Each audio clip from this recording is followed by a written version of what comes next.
Goldilocks and the Three Bears. Read by Richard Briers. Once upon a time, in a little house on the edge of the woods, a girl called Goldilocks lived with her parents. One morning she woke up as the sun was streaming through her window. Thinking it was time for school, she leapt out of bed. Downstairs her mother was busy. "It's far too early for school. Don't get under my feet. Why don't you go out for a walk? You can pick me some blackberries to make a pie for dinner tonight," she grumbled. Goldilocks went skipping into the woods, swinging a basket for the blackberries. Singing to herself, she went further and further into the woods. After a while she began to feel hungry and a little tired. Across a clearing in the woods she suddenly saw a cottage. "Perhaps I could get something to eat there and have a rest," she thought. She knocked on the door, but there was no reply. Gently she pushed the door, and to her surprise, it opened. Cautiously she went in. "Hello," she called, but no one answered. The door opened into a kitchen. On the table she could see 3 bowls of porridge, which smelt so delicious that it made her tummy rumble.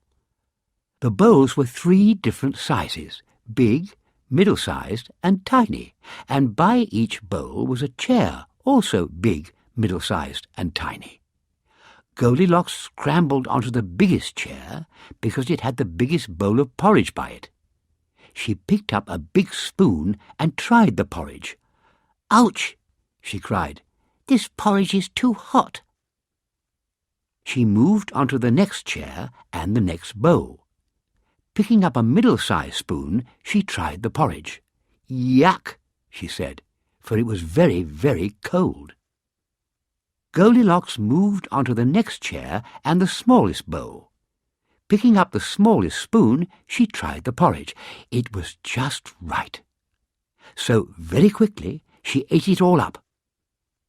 As she was finishing it, she began to hear a strange creaking sound, and just as she ate the last spoonful, the legs of the chair she was sitting on broke, and she landed with a bump on the floor. After all the porridge and the bump, she suddenly felt very sleepy. So she went up the twisty stairs to see if she could find somewhere to lie down. First of all, she found a great big bed. She climbed up onto it, but, oh, it was too hard. Then she found a middle-sized bed. She climbed into it, but it was too soft. She felt as though she would disappear in it. Then she found a teeny-tiny bed.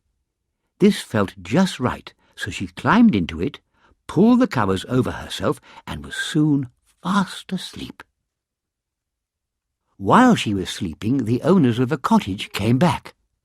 They were 3 bears, Daddy Bear, Mummy Bear, and Baby Bear. They'd been for a walk in the woods before breakfast, and now they were hungry. "Hello, what's this?" growled Daddy Bear in his great big voice.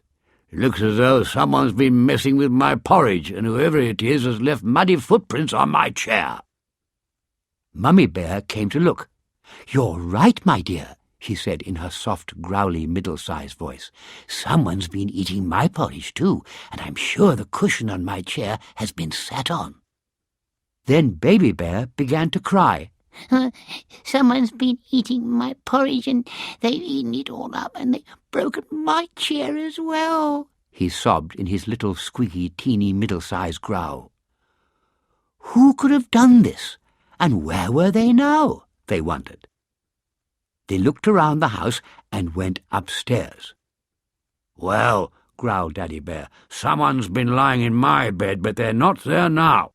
"Someone's been in my bed too," said Mummy Bear, "but I can't see them." Then they heard a squeak from Baby Bear. "Daddy, Mummy, come quickly. There's someone fast asleep in my bed." Daddy and Mummy Bear raced into his room and stood around the bed looking down at Goldilocks. She woke with a start and was frightened to see 3 bears all looking at her. Before they could say anything, she jumped out of bed, out of the window and ran away through the woods back to her home because she didn't know that they were really gentle, friendly bears. "Well, I never," growled Daddy Bear, scratching his head. "My grandfather told me people were strange. Fancy eating all that porridge and then running away." Puzzled, the three bears went back to the kitchen where Daddy Bear mended Baby Bear's chair while Mummy Bear made more porridge. And from that day to this, bears all over the world have always known that people are strange creatures who are not to be trusted with porridge.